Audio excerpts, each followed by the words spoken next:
Buenos días y muchas gracias por estar un día más con todos nosotros en La Primera Impresión. Ya sabéis que cada semana entrevistamos a líderes sociales, a personas que nos inspiran, de las que aprendemos, gente que es generosa, porque comparte anécdotas y experiencias con todos nosotros. Y sobre todo ya sabéis que todo, casi todo, es mentira, menos la primera impresión. Bueno, hoy tenemos a un líder social reconocido, de esas personas que han creado una ONG que a día de hoy está en, creo que cerca de 50 países. Conocí a Franco y a la Pasionaria, que es una pinza muy interesante de la que le voy a preguntar, y sobre todo es alguien que es una gran referencia social.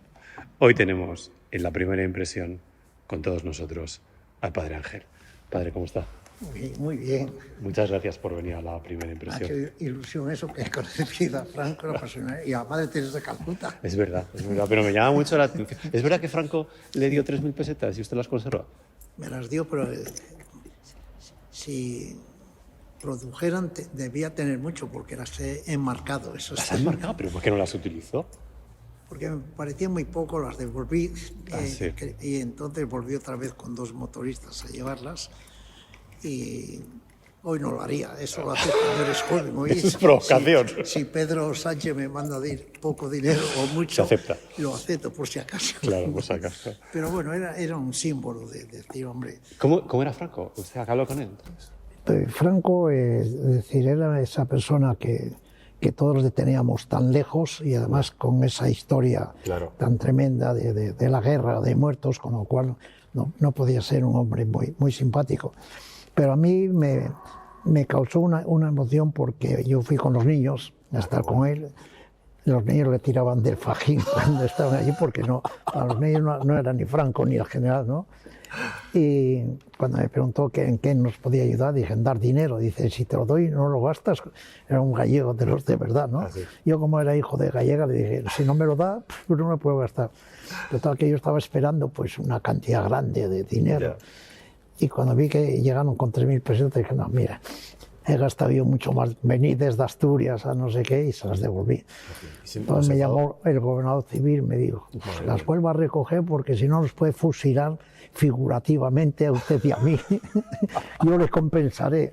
Y las cogí y las enmarqué. Dije, ¿y le dio dinero al gobernador civil o no? Sí, después el gobernador civil hicieron director general no sé qué aquí en Madrid y me compensó el disgusto que le di de ello.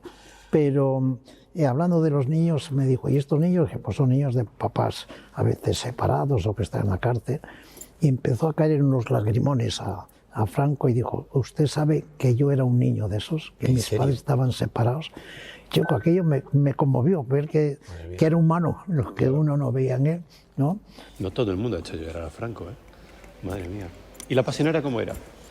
Una mujer como las mujeres asturianas, recias, fuertes, que era muy entera. Era una mujer que yo admiraba, es decir, una mujer que luchó, que creía en lo que luchaba. Para mí, ese tipo de mujeres o de hombres que se juegan la vida, se jugó la cárcel, se jugó de todo, ¿no? Es decir, no, para mí, las asturianas o no asturianas, mujeres que han luchado por la vida, hay que admirarlas, sean del símbolo que sean, ¿no?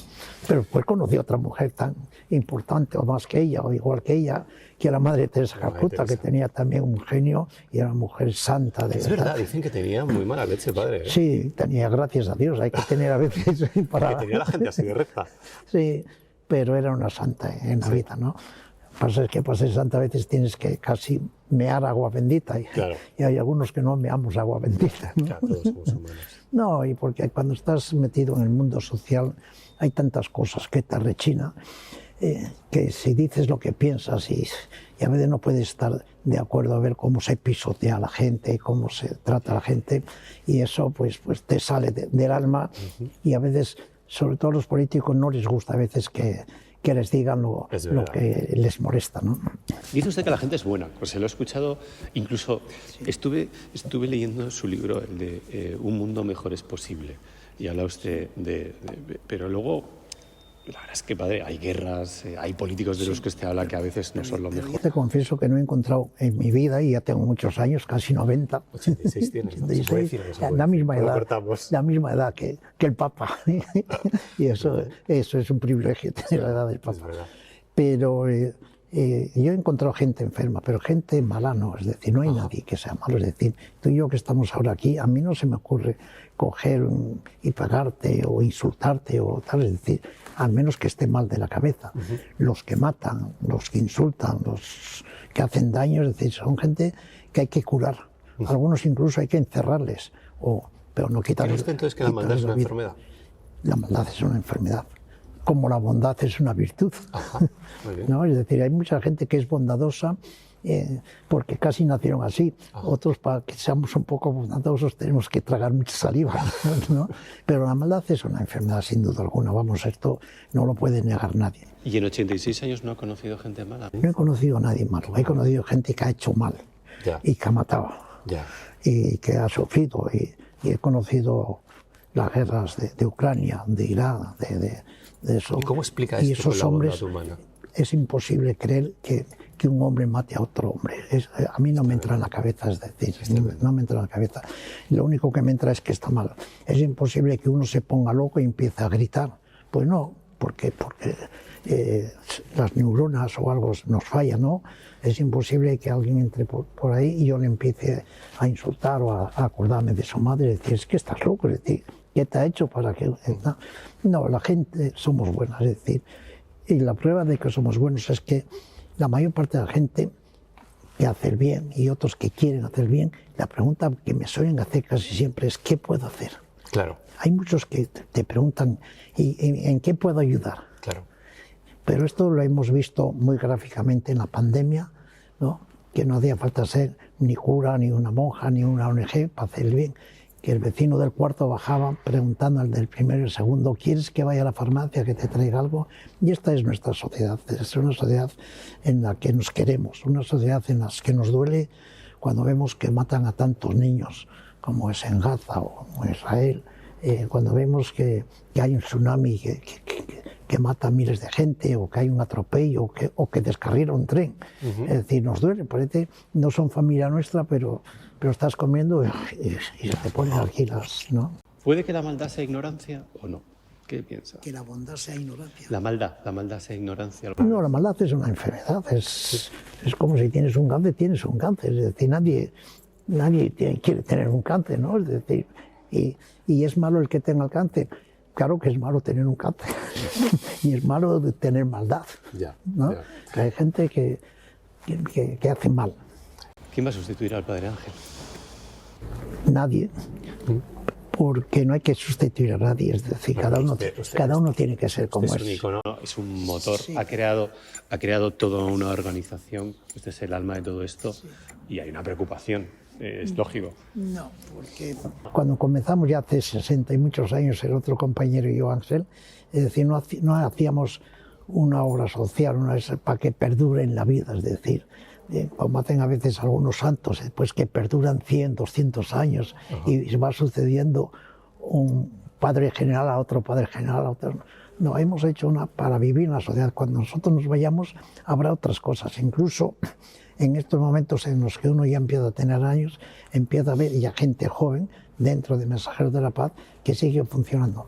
Mira, estamos en 76 países. 76, bueno. En México, en Bolivia, en África, y allí existe Mensajeros de la Paz y ahí no está el Padre Ángel. Allí están otros y no hace falta que me muera para que aquello siga funcionando, ¿no? Está funcionando sin morirme y esto funcionará sin... No es que queramos enterrarlo, ¿eh? Sin morirme, no, pero me lo han hecho, esa pregunta me la ha hecho Tarancón cuando yo tenía 24 años. Es verdad, usted conoce a Tarancón. Y me dijo Tarancón, oye, Ángel, ¿y cuando tú te vayas? Y yo dije, a mí eso no me preocupa. A mí me preocupa cuando se vaya mi padre, cuando se muera mi padre. Y dije, no me preocupa incluso cuando usted se vaya, ya vendrá otro. Y me dijo, nunca más te voy a hacer esa pregunta. No hay que hacer obras para que perduren, y reglamentos y estatutos, y que siga siendo el 3% de no sé qué. Pues la vida tiene que seguir.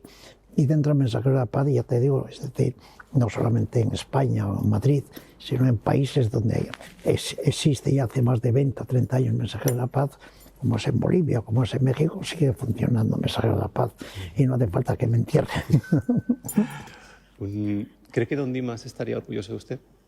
No. Don Dimas fue mi cura. Yo tenía 7 años. ¿No estaría orgulloso? No, porque yo, mira, cuando yo tenía 7 años fue cuando, eso que preguntaban los niños, ¿qué quieres ser mayor? Y decía, pues sí, cura, como el cura de mi pueblo, como don Dimas, ¿no? Porque era un hombre... Era un icono el cura del pueblo. Sí, porque ayudaba a la gente que los mataba, que tenían hambre y tal. Después, cuando me hice cura, pues era un poco revolucionario cara él.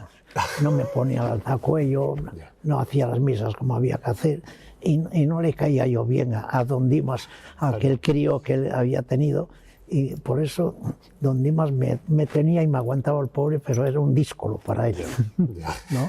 Pero desde el cielo él sí, ahora sí me está bendiciendo, sin duda alguna. Sí. Espero que sí. ¿Qué ha aprendido el Padre Ángel últimamente? A querer mucho a Dios y a la gente. Es decir, lo más importante en la vida es seguir aprendiendo a querer y a dejarse querer, porque a veces creemos que solamente que hay que querer a la gente, hay que dejarse querer por la gente, porque si no, no hay ese binomio de tal. Entonces, si la gente te quiere, déjate querer. Si la gente te insulta, déjate insultar, ¿no? Pero... ¿Hay que poner otra mejilla? No hay que poner otra mejilla. Bueno, el Evangelio dice que sí, pero hay cosas en el Evangelio que dice que hay que poner otra mejilla, o que dice que a los de izquierda van al infierno y los de derecha van al cielo, cosas de esas. Tal. Hay que entender el Evangelio como manda, es decir, Jesús, yo no sé si puso la otra mejilla, lo que sí sé es que cantó las 40 a la gente. O sea, que poner la otra mejilla no es solamente poner la cara, es estar firme y serio. Y cuando venían a contarle cosas raras de las adúlteras, de las que pecaban y tal, defendía, y eso no era poner la otra mejilla, porque podía decir, bueno, no, era duro y fuerte y justo, exigía la justicia. No, lo que hay que hacer es ser justo, hay que saber perdonar también, y hay que saber pedir perdón. Más que perdonar, a veces hay que saber pedir perdón en la vida. Sigue siendo... porque hay un momento en la Biblia, creo que es en el Nuevo Testamento, en el que Jesús dice que es más difícil que un camello pase por el ojo de una aguja que un rico entre en el reino de los cielos. ¿Sigue siendo así o no? No, es así. Es decir, hay que interpretar el Evangelio. Es decir, yo tuve la ocasión de estar solo con la Pasionaria, con Teresa Calcuta o Vicente Ferrer, que tengo aquí, o Óscar Romero, santos que he conocido. He tenido el privilegio de conocer hombres en la tierra que hoy son santos o los han santificado, pero he conocido a Cantinflas. Cantinflas he llevado a los niños a su casa y a México, y él cuando venía aquí estaba. Y Cantinflas decía lo siguiente: yo no quiero que se acaben los ricos, lo que quiero es que se acaben los pobres. Claro. Entonces, cuando el Evangelio dice que los ricos casi no van a entrar en el cielo, es un poco, hay que entenderlo. Es decir, los ricos lo que tienen que hacer es repartir y compartir con los demás. Si reparten y comparten con los demás, entran en el cielo como los pobres. Pero uno no quiere que haya pobres, es decir, que haya ricos, pero que lo que no haya que sean pobres. Esto es lo que decimos la gente normal, pero lo decía la Madre Teresa de Calcuta, también lo dice la gente normal, es decir, no los que sean ricos, pero que compartan, y que no sean ricos. ¿Cuál es el problema? Que a veces son ricos esclavizando a muchos, y eso sí, eso es pecado, ¿no? Y eso no entra en el cielo. Pero hay algunos de los que, no siendo ricos, a veces esclavizan a los hermanos o se matan entre ellos. Porque es verdad que se tiene un poco demonizado al empresario, pero realmente muchos ayudan, y aquí se ve, ¿no? Pues por eso digo, es decir, ¿cuántos empresarios entrarán en el cielo primero? Porque han dado trabajo a la gente. Claro. Es decir, es que se han enriquecido mucho, pues sí, han hecho las empresas no para arruinarse, sino para ganar dinero, ¿no? Claro. Pero se han compartido, se han hecho puestos de trabajo, se han preocupado que los hijos de sus obreros estudiaran, que tuvieran vivienda, que tuvieran seguridad social, que tengan seguridad, que tengan todo eso, hombre, a ese hay que hacerle un monumento, es decir, ojalá el crear riqueza no es pecado. Lo que es pecado es quedarse con toda la riqueza, hay que compartirla, ¿no? A los de los obreros te conocía Marcelino Camacho, ¿no? Sí, y no digo que le he confesado, pero está al final, y fui después cuando se murió, a bendecirle y ya está con él, sí. ¿Cómo lo compara ahora con los sindicatos de ahora? ¿He visto mucho cambio? No, yo con perdón de los de ahora, quitando a Cándido, que es un voluntario de aquí. Cándido era secretario general de un sindicato y estaba en la calle de enfrente. Y le fui a pedir que cuando dejara, a ver si se atrevía a venir aquí, y dejó de eso y se pasó a la acera de enfrente aquí a ser voluntario. Tiene usted una estrella en el cielo, por eso. Y además de Cándido, le suele decir el presidente y que se va a llevar un susto cuando se muera Cándido, porque se va a encontrar con que San Pedro le está esperando arriba. Lo cuento con mucha simpatía. Pero Marcelino Camacho eran aquellos hombres que se forjaron. A veces hay que forjarse en la dificultad. Claro. ¿No? Y él y Nicolás Redondo, padre, y todos aquellos eran hombres que había que admirar. Es decir, podías estar o no de acuerdo con ellos. Uno estaba de acuerdo con ellos, porque los que defienden a los obreros hay que estar de acuerdo con ellos, ¿no? Lo que pasa es que a veces los que mandan les gustaría que dijeran sí guapa a todo, ¿eh? Sí. Y estos hasta hicieron una huelga a Felipe González. He estado hace un momento habla de Felipe, estaba un momento ahí en la salita que tiene con usted y tiene fotos con Felipe, con Aznar, con Zapatero. ¿Con Pedro Sánchez no he visto? Con Pedro Sánchez sí. ¿También tiene? Sí, también estaba. Tiene usted con todos los presidentes. ¿Cómo se lleva esto de ser una persona tan famosa y con tanta exposición? Primero porque yo quiero a toda la gente, sean de lo que sean. Es decir, no les pregunto de qué partido son y me interesa a veces cuando voy a un pueblo. No, al llegar no pregunto de qué partido es el alcalde, porque si no igual eso, ¿no? Y segundo porque han sido todos gente buena. Los presidentes que hemos tenido en España, digan lo que digan los de la oposición, ¿no? Han sido siempre gente buena. Han ido turnando, y gente a los que yo he querido, a los que les he dicho lo que no les gustaba y me han agradecido el que les diga lo que no les gusta. Y después, sobre todo, cuando cesan, les sigo queriendo. Es decir, yo sigo sintiéndome amigo de Felipe González, incluso de Adolfo Suárez, de todos los presidentes que han pasado por aquí, porque yo creo que es de agradecido ser agradecido, de buena gente. Es decir, primero nos han ayudado, algunas veces nos han entorpecido o no han podido ayudarnos en lo que decían que nos podían ayudar o no han querido. No, querer yo creo que sí que han querido todos, ¿no? Y por lo tanto, es decir, a mí me da mucha pena cuando les veo que se enfadan, que se insultan.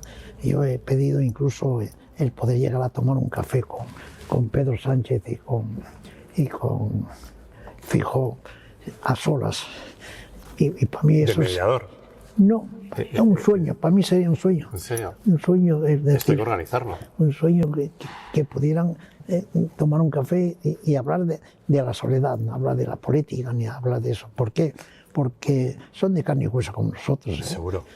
Y tienen una mujer y tienen hijos como nosotros. Y seguro que se entiende. A mí me engañó una vez Felipe González y Adolfo Suárez en el Circo de Bellas Artes. Fui una vez a un encuentro que tenían allí y se pegaban, se insultaban, se decían de todo dialécticamente, ¿no? Y yo, que les quería a los dos, tanto a Felipe como a Adolfo Suárez, me daba una pena, y salieron, y yo entonces fui a saludarles y les vi que estaban tomando café los dos juntos. Y dije, a mí no me engañáis más los políticos, ¿eh? Una cosa es lo que hacen públicamente y otra cosa es que interiormente después se quieren. Es que se tienen que querer porque son, decía Pablo Iglesias, de la casta. Son iguales. Uno de derecha y otro de izquierda, pero él metía tan pronto se pueden cambiar de derecha a izquierda, de izquierda a derecha, porque lo que quieren hacer es el bien. Es decir, yo no he visto un político que quiera bajar la pensión, ni he visto un político que quiera destruir las carreteras o que la gente quiera que se muera, vamos, no lo he encontrado en mi vida. Bueno, algunos sí, en Rusia a Putin no lo sé. Sí, no lo ha tratado. Me recuerdo, el otro día estaba hablando con Paz Padilla y me recuerda usted esto, porque justifica a todo el mundo usted. O sea, al final cree que todo el mundo es bueno. Pero no es por justificar, es porque es verdad. ¿Ah, sí? Es decir, no es por el buenismo, de decir, siempre ves la parte buena, no es que es verdad, es que somos buenos por naturaleza, es decir, y estamos sanos por naturaleza, pero a veces podemos estar enfermos y cuando uno está enfermo hay que corregirle. Yo he encontrado gente que insulta continuamente. Pues es que está malo, es decir, yo creo que no goza, es amargado. Y el estar amargado, pues es una enfermedad, pero hay gente amargada.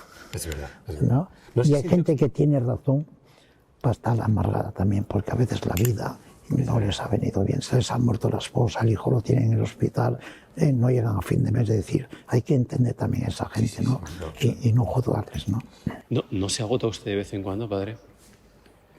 Me parece que usted tiene una combustión interna que no para, pero en algún momento, padre, se tiene que agotar y habrá días en los que... No me agoto ni físicamente, no, al contrario, ¿no? Es decir, es estar vivo, es decir, el Papa Francisco, que la última vez que estuve con él, que hablamos en una mesa camilla, pues muy parecida a esta, casi una hora y pico, hablando, y nada de problemas, sino de lo divino y de lo humano, y hablando de nosotros y de nuestras abuelas y tal. Y al final, es decir, lo importante en la vida es sentirse querido y querer a la gente, o sentirte vivo. Y dice Ángel, estamos vivos. Esto es un don de Dios. Cuéntenos algo que le contó el Papa. ¿Tienes un chisme? Pues sobre todo, es decir, hablamos mucho de la soledad. Y él tenía un libro que escribió durante la pandemia, en donde no estamos solos de la pandemia, y hablamos mucho de la soledad, de cómo los problemas mayores que tiene la soledad no es ni tan siquiera el trabajo, ni las comunicaciones, ni el medio ambiente, que todos esos es problema, pero los dos problemas que tiene la soledad es la migración y la soledad. Es decir, y es en lo que a veces ni en las elecciones, ni en los discursos, ni en los congresos de los políticos hablan de la soledad, ni hablan de la migración. Y cuando hablan de la migración, hablan para estar en contra de la migración. Y todos tenemos derechos a estar en el país y vivir con las reglas que ponga el país, pero todos tenemos derecho a vivir y a poder estar en el país que queramos, ¿no? Siempre que eso. Y al Papa eso le duele, y le dolía mucho, y cuando tenemos mucha edad, te duele mucho las críticas que te hacen los tuyos, no los de fuera, es decir. Explícame esto. Y entonces, cuando uno le critican los suyos, pues se siente pues como diciendo, él decía, Ángel, ¿tú crees que a mí me pueden llamar comunista? Bueno, más, peor me lo hace a mí. No es lo mismo, claro. Cuando uno tiene mucha responsabilidad, a veces, dentro de esa responsabilidad tiene que tomar decisiones que él cree que deben tomar y que para eso ha sido elegido, para tomar decisiones, no para consultar tan siquiera ni eso, ¿no? Y esas decisiones no les gustan a todos. Claro. No a todos les gustan que les quite el pectoral de oro y ponga un pectoral de bronce, claro, o que les diga pues que tener un cargo de eso no es un título, sino es un servicio. Claro. Esas cosas duelen, ¿no? Precisamente, pero usted ha tenido relación con mucha gente con poder. ¿Es verdad que el poder engancha? ¿Cree usted eso? El poder engancha, pero el poder engaña, porque cuando dejan el poder les viene la depresión, de que no les suena el teléfono, de que no les llama nadie, de que incluso cuando les ven cambian de cera para que el que vino detrás no vayan a creer que estás con el otro, es decir, sufren mucho la soledad, es decir, todos los que han cesado ahora, los pocos ministros que quitó Pedro Sánchez, pues lo están sufriendo. ¿Por qué? Porque ya ni les suena el teléfono, ni tiene no sé qué, y entonces se crean. Lo que hay que creer es que uno no tiene un puesto para toda la vida. sobre todo si es político. Si es cura, sí, que se metan a cura. Cura es para toda la vida. Fíjate, hablaba de la soledad usted, y el otro día leía dos cosas que me ponían los pelos como escarpias. El primero, la cantidad de gente que cuando se hace mayor es su cumpleaños y no le llama a nadie para felicitarle. Y gente que no tiene a nadie con quien hablar en todo el día. Sí.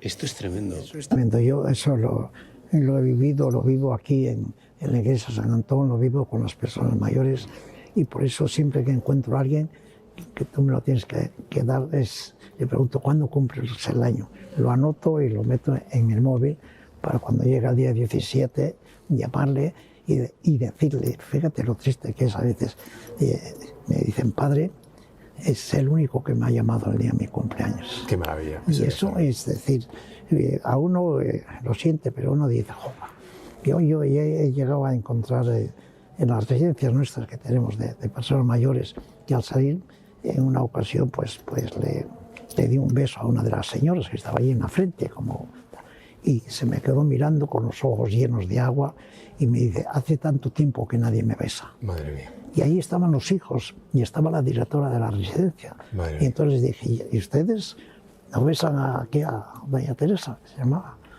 No, tiene Alzheimer, no se da cuenta, se cree que los que tienen Alzheimer, los que somos mayores, somos tontos y no nos damos cuenta que nos gustan los besos y los achuchones igual que les puede gustar a uno de 20 años, ¿no? Y voy a soplarlo, luego si quiere yo lo corto. El cumpleaños del Padre Ángel es el 11 de marzo, para todo el que no lo sepa. Y quiere venir aquí, felicita al Padre Ángel y además hace alguna labor de voluntariado. Que traigan algún regalo para los sin techo. Sí, me parece muy bien. ¿Cómo le gustaría ser al Padre Ángel recordado? Pues como dijo el cardenal Tarancón, que dejó un testamento precioso, que me recuerde como aquella persona que quiso unir a todas las personas, que quiso que las personas se entendieran entre sí. No hay cosa peor cuando vienen las personas y no se entienden y se pelean. Es decir, llegar a casa y no poder hablar con tu mujer o con tus hijos o encontrarse solo es lo peor que te puede pasar en la vida, estar solo, ¿no? Lo decía la Madre Teresa de Calcuta, la soledad causa más muertes que los accidentes de carretera o cualquier otra enfermedad. Es verdad. Vamos terminando, padre. Hay una controversia con si la Iglesia debería tener cosas valiosas y no venderlas y utilizarlas. ¿Qué piensa usted de todo esto? Yo creo que debemos vender lo que tenemos y dárselo a los pobres. Eso está bien dicho. Utilizarlo. Sí, utilizarlo. Otra cosa es que puedas, que legalmente se pueda, pero si a mí me dan una catedral y la vendo para dársela a los pobres, tendré los problemas, pero ya está hecho el hecho. No, es decir, es verdad que la Iglesia tiene muchas riquezas y muchos inmobiliaria y mucho eso, pero también lo tiene la sociedad y también lo tienen muchas empresas. Y hay muchas empresas que tienen a veces por ahí pisos que no utilizan. Y el gobierno también tiene por ahí, es decir, no es la Iglesia solamente la que debe compartir. Y en defensa de la Iglesia ha sido pionera en obras sociales. Es decir, es verdad que la Iglesia en estos momentos tiene que pedir perdón, que avergonzarse y que reparar por causa de los abusos sexuales y las cosas que ha hecho mal, pero ha sido pionera en obras sociales. Fue la primera que a los leprosos, a los de SIDA, a los pobres, es la primera institución que siempre está al frente de eso. También está nuestra Iglesia, ¿no? Sin duda alguna. Háganos un poco mortales, díganos cuál es su principal pecado. Es mi principal pecado. Para que el resto de la gente diga, bueno, nosotros también pecamos y somos mortales. Tener prisa. ¿Ah, sí? Eso estoy paciente. Tener prisa, sí. A veces hay que tener más paciencia, pero prefiero seguir pecando de tener prisa. Porque tener que esperar tanto tiempo para que te pinte una pared o para que me den unos kilos de arroz, pues no. Es decir, el principal pecado que uno tiene es siempre el no ser bondadoso, el no querer a la gente. Por eso en las Navidades, cuando eso, hemos inventado de no solamente regalarla hacer la felicitación de Navidad, sino incluso les hemos mandado en alguna ocasión pues la nariz de los payasos, que es la nariz esta, ¿no? Y no hay cosa más bonita. La mandado de felicitación, además, que es una felicitación de Navidad. Qué maravilla. ¿Cómo le gustaría ser recordado, padre?